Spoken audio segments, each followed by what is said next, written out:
Boa tarde e bem-vindos ao Mercados em Ação do Jornal Económico. Nesta edição vamos olhar para o desempenho positivo das bolsas mundiais em novembro e analisar se a tendência irá continuar este mês de dezembro.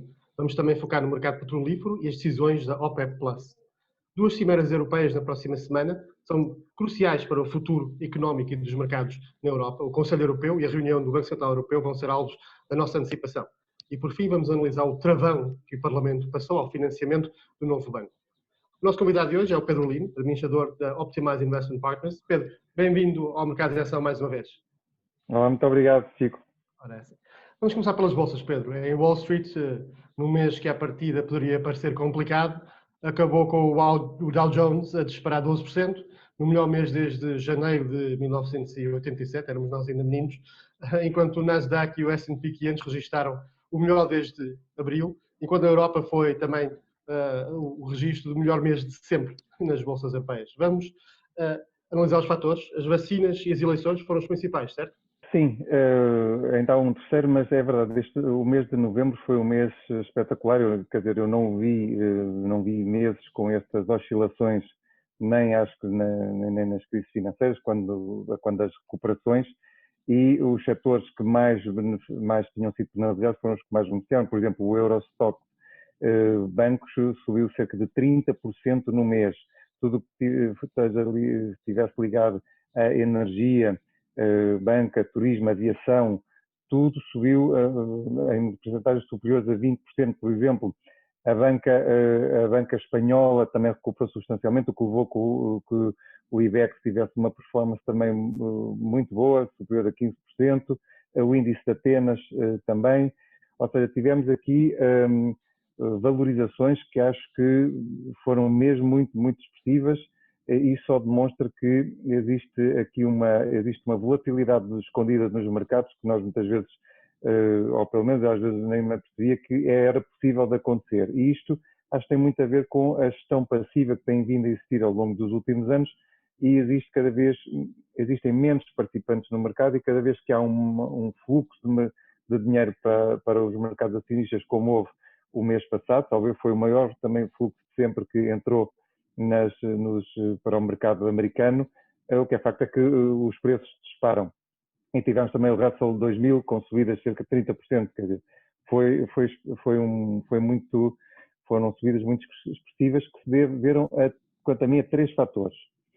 O primeiro foi a decisão do BCE. O BCE, no início de novembro, na reunião do BCE, Christine Lagarde disse que em dezembro poderiam rever o seu programa de compras de ativos, que já lá vamos, e que podiam aumentar os seus instrumentos e a capacidade de ação.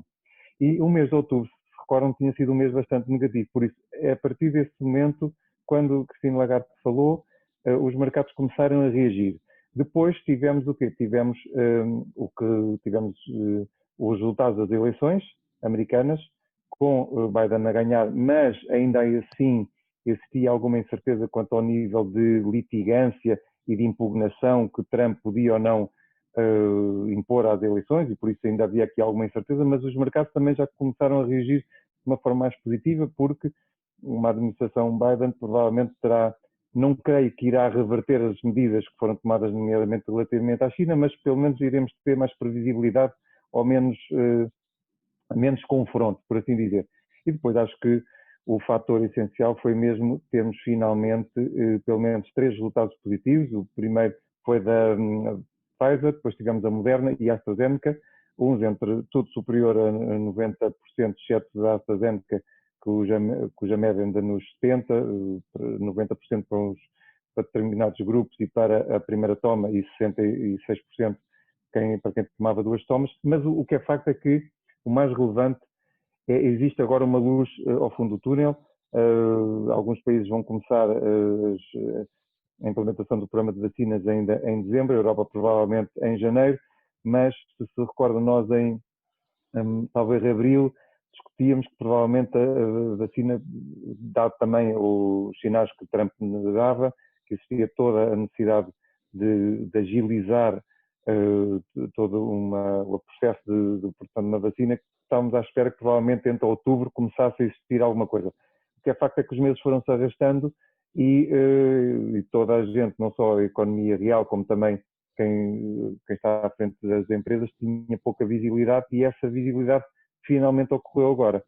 Por isso, acho que houve este rally de alívio, até porque a banca tinha sido muito pressionada, o setor petrolífero também, e esta recuperação, nós não temos que esquecer que 30% é muito, mas se olharmos para o gráfico e olharmos o último ano, efetivamente ainda Pedro, não chegámos em muitos setores. É isso mesmo que eu te ia perguntar, porque nós estamos aqui a falar, o Chico referiu que, por exemplo, o Dow Jones teve o melhor mês desde 1987 e na realidade foi o melhor novembro desde 1928. Mas o S&P 500 e o Nasdaq tiveram subidas superiores a 10%. A questão é que nós estamos já a falar isto sobre uma subida superior a 50% desde os mínimos, portanto não estamos a falar de subidas no ano em que estava parado. O novembro trouxe valorizações como dos melhores anos completos que Wall Street viveu. O que é que nós podemos esperar agora para dezembro, tendo em conta que dezembro costuma ser o mês do rally de Pai Natal, não é? Tendo em conta que a questão das vacinas agora irá ser a implementação, a questão da transição da presidência, como é que tu achas que isso vai influir, se vai ter alguma influência para já, e as últimas notícias que dão conta de um projeto de lei bipartidário para que exista um plano de estímulos na ordem dos 900 e poucos mil milhões de dólares para a economia norte-americana. Achas que realmente dezembro vai continuar a tradição de ser um mês forte para as ações?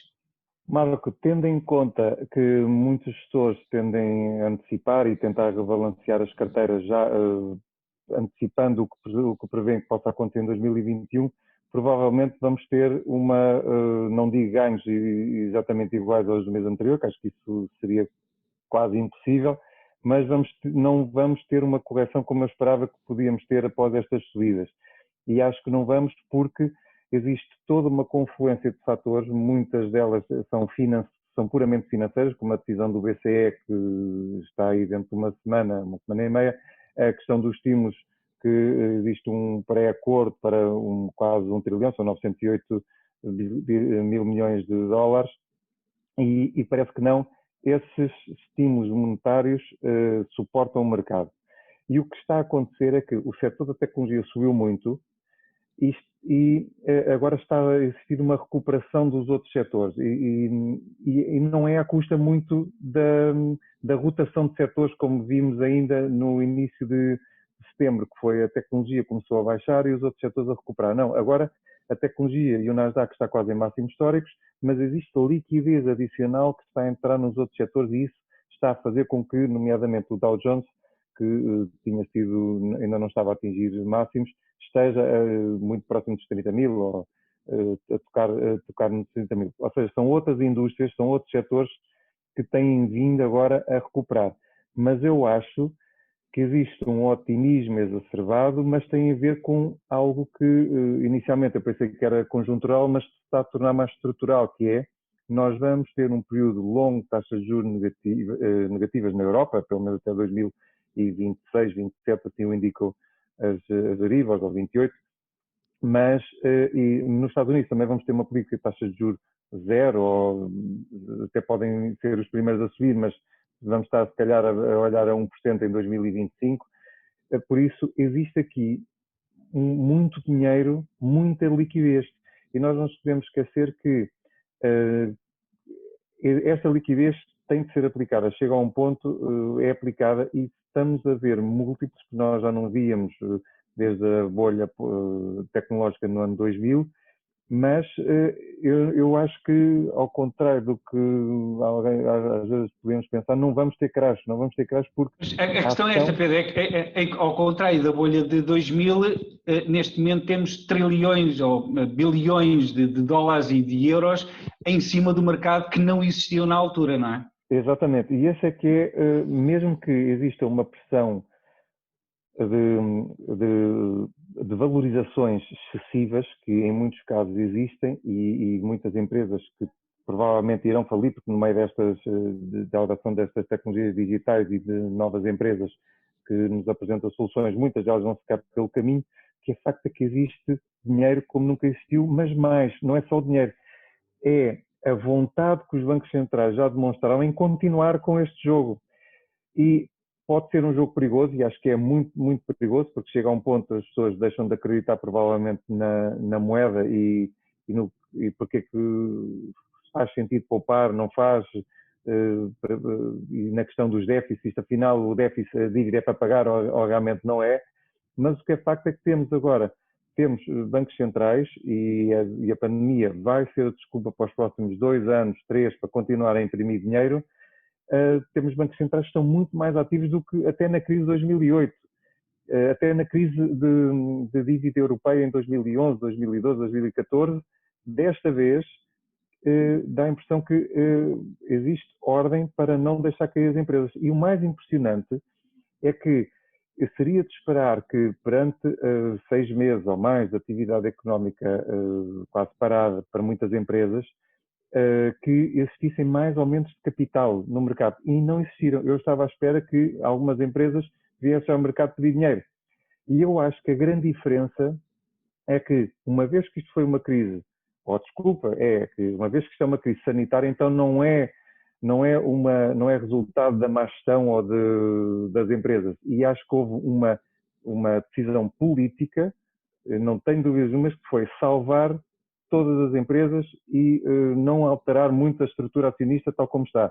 Porque noutras alturas, tal como foi a crise anterior, estas crises serviam para mudar as estruturas acionistas e para as empresas mudarem de donos. Nesta crise, não, houve um financiamento, isto é um financiamento a taxa zero, no fundo não há que mudar nada, os gestores também sabem das grandes empresas que podem, principalmente as grandes empresas, podem ir ao BCE, podem emitir dívida, que ela está praticamente colocada, e isso é o que assusta, que é, no fundo, o facto de termos das empresas, muitas vezes nem faturaram, elas sabem que têm ali um apoio não só do governo, mas também dos bancos centrais. E é assustador porque normalmente as crises servem também para limpar e para, no fundo, retirar aquelas dos mercados. E provavelmente, infelizmente, vamos ter aqui, como resultado desta crise, só para terminar, vamos ter aqui mais uma vez no fundo, extremar de posições entre as grandes empresas e as pequenas empresas, porque muitas das pequenas empresas vão desaparecer e as grandes vão continuar sólidas e com a mesma estrutura. Pedro, já voltamos à conversa contigo. Vamos agora saltar para os números e os gráficos da semana com o Marco Silva. Obrigado, Chico. Vamos ver então o mapa desta semana, claramente verde, com poucas exceções vermelho, setores aqui nos industriais algumas e produtoras de petróleo e gás, com destaque aqui nas tecnológicas para a Salesforce, que teve aqui uma queda de 6%, mas em relação ao último mês, bom, isto realmente é difícil, inclusive, achar uma empresa que tenha perdido valor. Aqui temos a Alibaba com 13%, mas isto foi por questões mais internas da China. E aqui as empresas produtoras ou exploradoras de ouro. De resto, o mapa é todo verde e verde bem carregado, com valorizações muitíssimo acentuadas em quase tudo quanto é sítio, inclusive na banca, como o Pedro referiu há bocado, na Europa, nos Estados Unidos, JP Morgan com 22%, Wells Fargo 30%, HSBC 30%, Bank of America 20%, portanto isso são valorizações absolutamente extraordinárias só no mês de novembro, portanto claramente um mês extraordinário. Em relação à última semana no resto do mundo, maioritariamente verde também, com destaque aqui para o Brasil, Petrobras e Vale. Em relação ao último mês, de novo, tudo positivo, portanto não é só uma questão dos Estados Unidos, foi quase tudo corrido, valorizações significativas. Em relação aos mercados e aos setores, na última semana, como referi há pouco, maioritariamente positivo, com algumas alguns espaços, alguns setores com perdas, nomeadamente da energia, mas nada de extraordinário. Já em relação ao último mês, bom, isto é muito claro que foi um mês excelente e inclusive para os mercados que não estavam assim tão fortes como a Europa e os mercados desenvolvidos de forma geral. Já em relação aos setores, às grandes empresas e pequenas empresas, houve uma recuperação das pequenas e médias empresas que estão aqui em relação às grandes empresas. Portanto, não foram as grandes tecnológicas que puxaram pelo mercado, foi mais, como referiu há pouco também o Pedro, o Russell 2000, portanto, as pequenas e médias empresas que deram aqui claramente um forcing muito importante. Este é o gráfico do Dow Jones mensal, que podemos ver aqui a trajetória desde 1976, isto para indicar, por exemplo, que foi no último mês que atingiu os tais máximos históricos.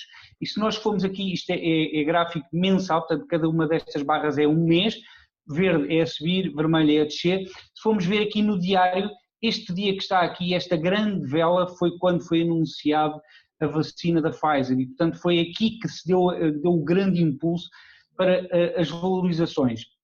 Em relação ao S&P 500, também barras mensais, só para dar aqui nota do seguinte, aqui de uma formação que é muito característica, por vezes, antes de uma correção, que é quando existe uma barra verde seguida de duas vermelhas e depois uma verde, que é a quarta barra. Reparem que isto costuma acontecer, esta quarta barra geralmente é dividida por outras também, como aconteceu, por exemplo, aqui em março de 2018, uma verde, duas vermelhas e depois várias verdes, e houve aqui uma correção significativa, mas mais visível foi, por exemplo, aqui no 2007, 2008, esta verde com duas vermelhas, três verdes e depois a grande correção, e podemos ver que também ocorreu em 2000, na bolha das .com, portanto uma verde grande, duas vermelhas, depois houve aqui uma ligeira subida e a grande correção. Portanto, será que vamos ter agora aqui alguma correção no próximo mês?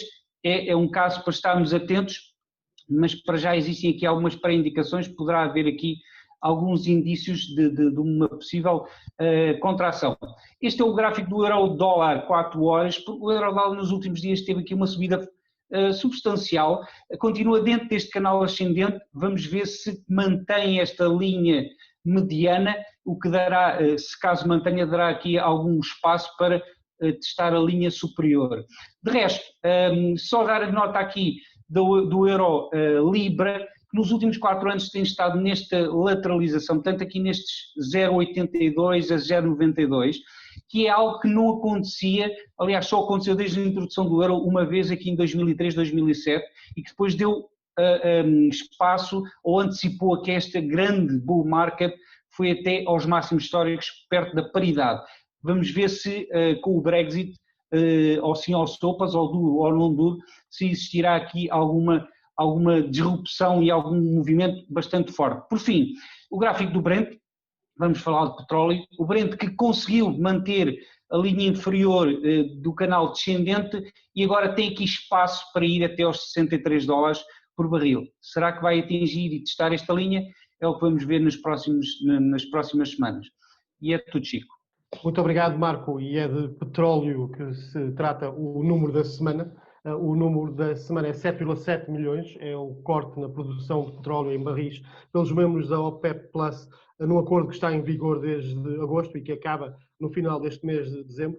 A ideia inicial do mercado e do próprio cartel era reduzir esse corte em 2 milhões de barris por dia a partir do início de janeiro, mas mais recentemente essa ideia recuou um bocado, com os analistas a preverem um prolongar dos cortes como eles estão. No entanto, na reunião da segunda-feira, a Arábia Saudita não conseguiu apoio para esse acordo, com a posição dos Emirados e da Rússia, nomeadamente a Rússia, que quer aumentos graduais da produção agora, e a reunião que era suposto ser continuada na terça-feira foi adiada para quinta-feira. Portanto, vamos ver o que é que sai dessa reunião.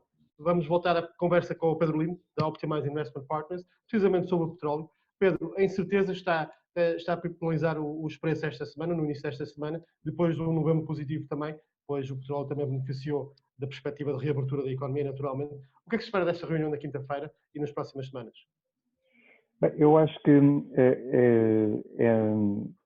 é notório o resultado positivo que o corte da produção teve, porque se nos recordamos, o petróleo chegou a estar a transacionar a menos $40 e durante algumas semanas entre os 15 e 20 dólares, por isso estes cortes foram benéficos e por isso, mesmo antes desta recuperação e de sabermos a quanto é que sabemos acerca das vacinas, o petróleo estava chegou a estar a 40, depois andava nos 35 no fim de outubro.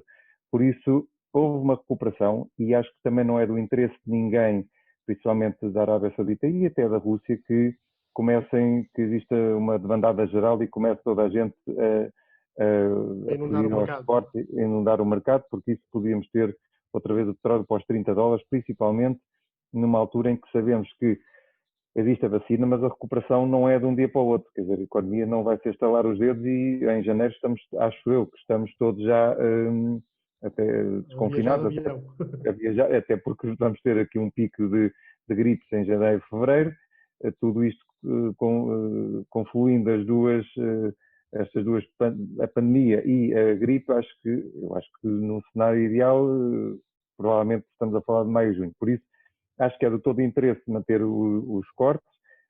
O Cazaquistão e o Iraque também queriam, no fundo, aumentar já a produção, mas aqui eu acho que a questão vai ser, por isso é que foi adiado, se por acaso existirem, a Arábia Saudita pode tentar acomodar alguns aumentos de produção esporádicos ou de menor dimensão, mas se estivermos a falar de aumentos superiores a 2 milhões de barris, com certeza eles não irão fazer, porque provavelmente seriam os maiores prejudicados e estariam eles a sustentar o preço. De qualquer das formas, eu acho que é do interesse de todos e percebe-se que esta subida que o petróleo teve beneficiou toda a gente, por isso acho que tem de existir também uma normalização e terá que existir para os próximos 6 meses começar uma normalização, nomeadamente o aumento do preço da produção, mas é do interesse de todos e acho que provavelmente a Arábia Saudita poderá aqui também acomodar um pouco um ou dois países que queiram produzir mais. Mas de qualquer forma também não acho que não acho que vamos ter o preço do petróleo outra vez abaixo dos 30, até porque a China na altura começou a comprar outra vez, sempre que anunciou várias vezes, quando o petróleo estava nos 20 e nos 25 dólares, até o Trump anunciou que iam comprar petróleo e, como sabemos, a atividade na China está a recuperar substancialmente e normalmente é a China que está a levar está no fundo a liderar esta retoma mundial e a continuar assim, provavelmente o preço do petróleo irá é preciso também dizer que a maior parte do petróleo da Arábia Saudita vai para a Ásia, que é importante, que é onde está a vir a retoma também, não é? Correto. E em princípio irá ser o que vai liderar, por isso é que acredito que os preços provavelmente não irão chegar aos 60, 60 e pouco, mas eles no ano passado andaram num canal entre os 50 e 63, 50 e 75, provavelmente iremos para essa banda de flutuação novamente, mas na parte inferior, até porque, como disse, eu acho que a recuperação não vem assim de um dia para o outro, a recuperação económica, e não vamos todos andar de avião, de carro, etc. Pedro, por falar em reuniões, na próxima semana vai haver reuniões críticas, nomeadamente o Conselho Europeu, dia 10 e dia 11, depois do veto da Hungria e da Polónia. Quais é que são as probabilidades de um avanço para a aprovação do quadro financeiro plurianual e o Fundo de Recuperação? Achas que haverá aqui espaço para o entendimento, sendo que esta semana já saíram algumas notícias, digamos que foi daquelas notícias que são dadas na imprensa para avisar as outras partes de que a União Europeia poderá reter os fundos à Hungria e à Polónia dentro do quadro normal, portanto, dentro da gestão temporária, caso não seja aprovado, portanto, a partir de janeiro existirá uma gestão temporária dos fundos e a União Europeia poderá reter durante algum tempo os fundos que estariam destinados à Hungria e à Polónia. Achas que vai ser uma reunião pacífica ou haverá aqui alguma intensidade acrescida? Eu acho que haverá uma intensidade e já está a ver, e este é um dos problemas da Europa a 28, é que realmente isto primeiro que se decide alguma coisa aqui, lá está, os Estados Unidos Reuniram-se os dois partidos, temos um pacote de 900 mil milhões de dólares aqui na Europa para aprovar um plano de recuperação que é essencial para a economia europeia e o plano e o orçamento europeu para 2028 ou 2029. Temos estes problemas. Eu percebo isto, estamos aqui a falar também de liberdades fundamentais das pessoas e que, quer dizer, temos tido notícias quer da Polónia, quer da Hungria, que provavelmente não há nem muito respeito, nem liberdade da imprensa e existem algumas restrições e eu percebo que a União Europeia esteja aqui a tentar condicionar os fundos. Agora, chega a um ponto, há que tomar decisões que é quem está, quem não está, ou sai ou fica. O que nós temos aqui na Europa é sempre esta dificuldade no fundo, alegrar toda a gente e até, não sei se esta semana, por coincidência não, a Hungria até anunciou ter comprado a vacina Sputnik à Rússia. Isto são estas mensagens que se vão dando entre os membros da União Europeia que não são boas, quanto a mim, a longo prazo, que é, no fundo, temos aqui divergências e que parece que a única coisa que une é o dinheiro. Mas, para além do dinheiro, tem que existir filosofia, porque se não tivermos todos, se não tivermos como objetivo comum um projeto de federação ou algo mais a longo prazo, então, efetivamente, podemos ter aqui um problema. Eu acho que é do interesse de todos chegarem a acordo, mas se não chegarem vamos ter uma gestão em duodécimos, que é, primeiro, para além da gestão em duodécimos, que é para se poder gastar 12 avos por mês do orçamento do ano 2020, há uma questão fundamental que é só vão poder ser financiados os projetos que foram aprovados até 2020, ou seja, todos os novos projetos de coesão e de coesão social que estivessem na calha vão estar suspensos, o que significa que também todos os projetos que dependiam de financiamento da União Europeia provavelmente iriam estar parados. Isto não será bom para ninguém, mas, mais uma vez, acho que temos aqui o as de copas, que é o BCE. E acho que, em última análise, não chocaria nada se a Europa viesse com um fundo só para os membros que querem aprovar, um fundo específico, separado, ou algo diferente, um apoio, um mecanismo diferente, e que também houvesse liberdade para que os governos, durante este período de negociação, pudessem emitir mais dívida com o apoio do Banco Central Europeu, porque se há algo que não seria compreensível para toda a gente, também era, não, numa altura em que já temos vacina, não catapultar, não ajudar as pequenas empresas e não ajudar os projetos a serem implementados até como forma de dinamização da economia. Mas lá está, isto em política, já vimos na Europa que pode acontecer tudo. E pode ser que até seja um mote para uma pequena correção nos mercados. Pedro, com essa incerteza, não coincide, por acaso, no dia 10 também haver a reunião do Conselho de Governadores do Banco Central Europeu. Vamos ter, para nós jornalistas vai ser uns dias cheios, naturalmente. Mas a questão aqui é, como próprio disseste há pouco, a Christine Lagarde, presidente do BCE, já disse no início de outubro que o Banco Central vai recalibrar todos os instrumentos e depois reafirmou isso várias vezes, salientando que vão ser todos mesmo.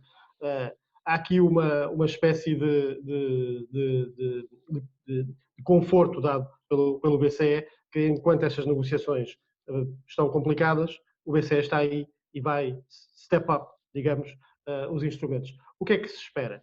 Já ouvi falar de mais 500 mil milhões para o programa de compra de ativos de emergência, melhorias nos empréstimos de custo ultrabaixo para a banca. Tudo isto já está na expectativa do mercado também. Daí também, parcialmente, o bom novembro que houve nas bolsas, como explicaste. O que é que seria suficiente para os mercados e o que é que desiludiria?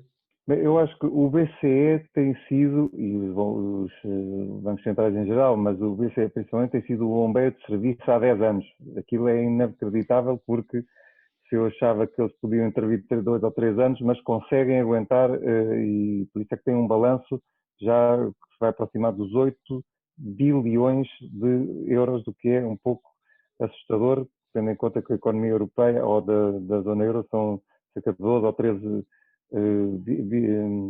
bilhões de euros. Mas, de todos os instrumentos, há um que eu acho que eles não vão mexer, que é as taxas de juros. As taxas de juros negativas estão a menos 0,5%, as taxas de depósito.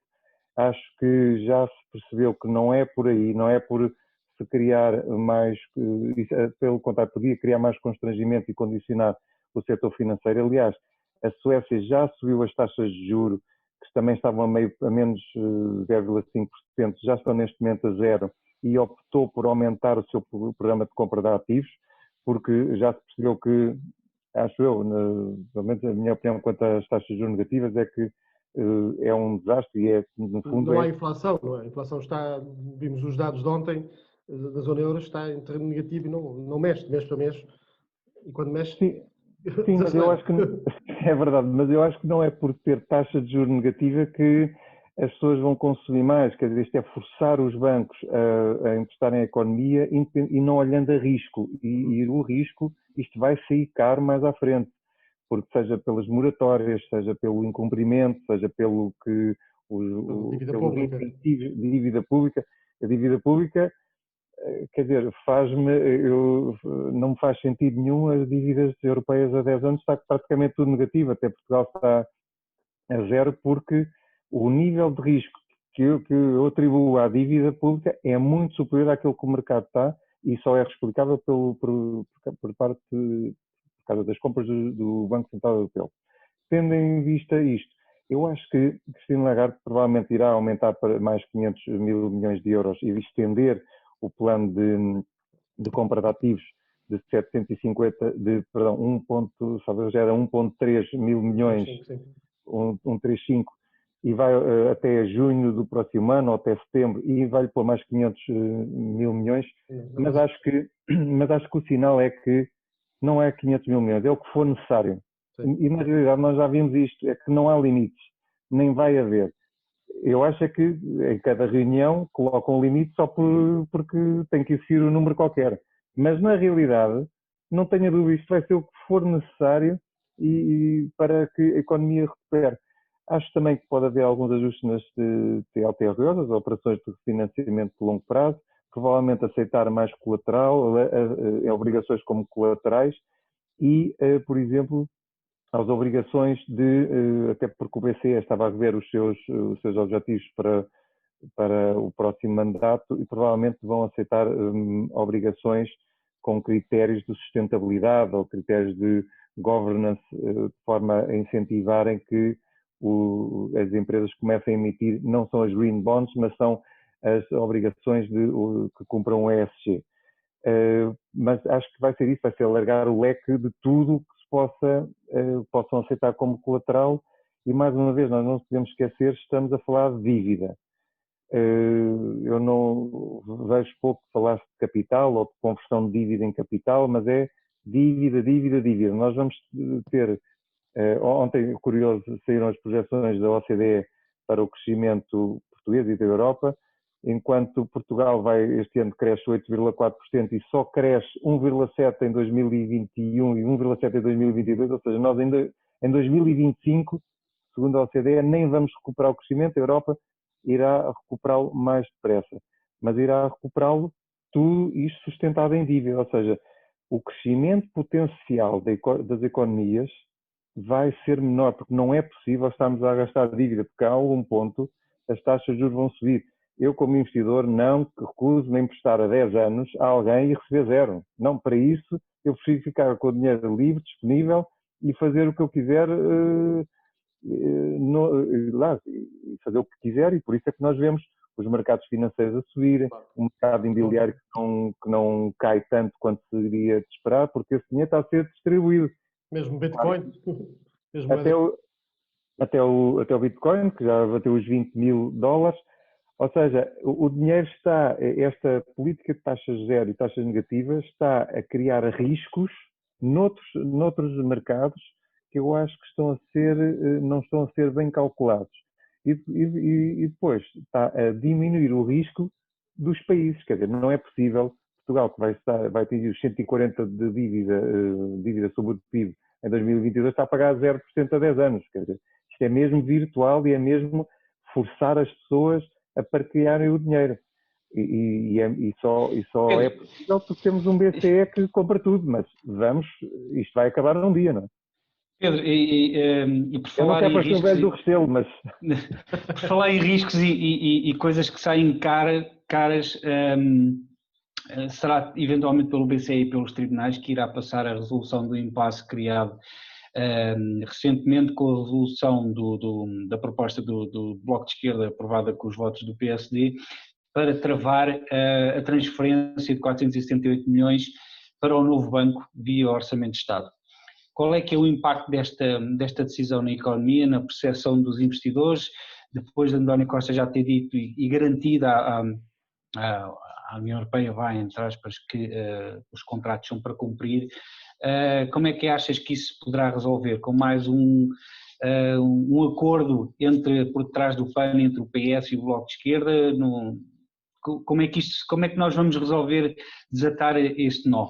bem, ou há auditorias até rapidamente para todos salvarem a face, ou então o que eu acho que a alternativa que é possível é os bancos aumentarem o seu nível de financiamento ao Fundo de Resolução, tal como já tinham indicado. Agora, é importante dizer que isto, noutra altura, se fosse uma crise como a de 2013, isto tinha arrebentado com o mercado português, sim, mercado obrigacionista, mercado acionista, isto era o descrédito total. Mas, realmente, tendo o BCE como bombeiro há 10 anos, tem esta capacidade que é, mesmo o incumprimento de um contrato, que podemos não concordar com ele, e eu pessoalmente não concordava com aquilo que foi assinado, mas foi assinado em 2017, quer dizer, ele tem que ser cumprido. E não se pode aqui arranjar desculpas de auditorias, porque já foram feitas 500 auditorias. O que não há neste país é responsabilização. Ninguém tem coragem de dizer, olha, fulano tal, fulano e fulano aquele tem que ir para o tribunal e acabou e agora respondam. Não, há sempre auditoria, porque é sempre mais uma e depois, quando dermos por ela, já prescreveu tudo, está tudo bem e afinal a conta ficou nos mesmos. E esse é que é o grande problema, que é, isto são mais, acho eu, são fé-divers para que os partidos possam todos, vão se aproximar, não nos podemos esquecer que estão-se a aproximar das eleições, não as presidenciais, mas também temos as autárquicas, e é bom para os partidos, mesmo os que apoiaram a assinatura do Acordo de 2017, dizerem, não, eu agora não tenho mais nada a ver com isto, venha mais outra auditoria. Realmente, assim, gerir assim o dinheiro dos outros é fácil, porque se fosse o deles, com certeza não o iriam gerir desta forma. Agora, acho que Portugal vai cumprir, aliás, por isso é que António Costa telefonou logo à Christine Lagarde, dizer que não ia haver problema, porque não tenham dúvidas, nós vamos ter que pagar aquilo. O dinheiro vai lá entrar no novo banco, não vai haver problema nenhum. Isto são fé-divers e que, noutra altura, tinha colocado a credibilidade do país de rastros, as obrigações de... As coincidiu na mesma semana e estamos em terreno negativo na benchmark há 10 anos, não é? Isso é que é incrível, porque lá está, é a diferença entre ter alguém que compra indiscriminadamente o risco, que é esse o grande problema desta política monetária. Deixa-me só colocar-te esta provocação. Basicamente demos acesso aos políticos à máquina de fazer dinheiro, é isso? Sem o BCE dúvida. ficou completamente instrumentalizado. Eu acho que o BCE já não é possível voltar atrás e os políticos perceberam que podem utilizar o BCE para o que quiserem. E isto é um perigo a médio prazo, porque agora está tudo muito entusiasmado, que é só imprimir dinheiro, pode-se gastar o que quiser, mas nós sabemos que isto são tudo ciclos, podem ser ciclos de 5 anos, 10 anos ou 20 anos, mas quando mudar vai ser um custo muito grande para nós. E, infelizmente, os políticos agora têm acesso à torneira do BCE e tudo é desculpa. E acho que vamos ter um problema grave que é, dentro de alguns anos, quando a senhora Merkel sair da União Europeia, e aí quero ver quem é que vai aguentar isto, porque não creio que os alemães também aguentem estar a financiar e taxas negativas e a zero, que é muito prejudicial para as poupanças deles. Não creio que isto possa aguentar assim muito tempo, principalmente depois da senhora sair.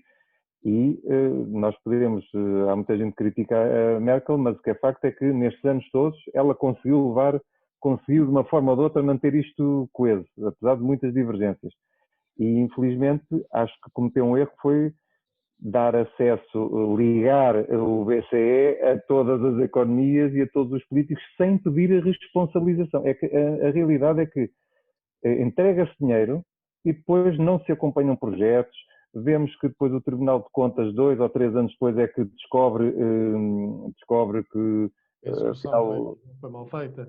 Sim, que foi mal feita ou que aquilo derrapou. Quer dizer, eu se desse dinheiro, queria acompanhar, e acho que é legítimo a União Europeia acompanhar os países que são mais, ou criar algo, aí sim, né, devia ser criada uma comissão, não é estas auditorias do novo banco que nunca mais acabam. Não, para gastar dinheiro, para responsabilizar os governos, para que os cidadãos depois, quando votem, pudessem saber se estão a votar em políticos que cumprem ou aqueles que só gastam dinheiro e que não querem saber. E eu acho que falta essa parte da responsabilização e aí sim vamos ter um risco para a União Europeia, que é quando isto mudar ligeiramente, e por isso é que Emmanuel Macron está a tentar ser a próxima figura da União Europeia, porque quando Merkel sair, eu acho que isto mesmo em termos de BCE, podemos ter aqui uma inversão da política bem mais rápida do que se pensa. Pedro, com este alerta importante, chegamos ao fim da tua intervenção nesta edição do Mercados em Ação. Obrigado por mais uma participação e pela disponibilidade. Até a Obrigado, próxima. eu, Chico e Marco. Obrigado.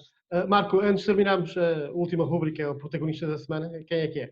Sim, António Horta Osório, que foi conhecido esta semana, que foi convidado para ser o próximo chairman do grupo Credit Suisse, será o primeiro não suíço a ter o lugar e é certamente um reconhecimento das suas capacidades e irá, obviamente, ter um papel importante num colosso financeiro, especialmente num setor que atravessa problemas e tempos conturbados, que é o setor financeiro, e de realçar que é um cargo que é revalidado todos os anos através da validação acionista, portanto não é um cargo de 4 anos, que só de 4 em 4 anos é que os acionistas se pronunciam. Portanto, foi mais uma vitória para António Horta Osório, que é certamente o protagonista desta semana. Certamente depois dos sucessos que teve no Lloyds britânico, é mais um desafio para o banqueiro português. Muito obrigado, Marco, pelo contributo para esta edição. Chegamos ao fim de mais um Mercado de Ação. Agradeço principalmente a atenção dos nossos telespectadores e até a próxima semana.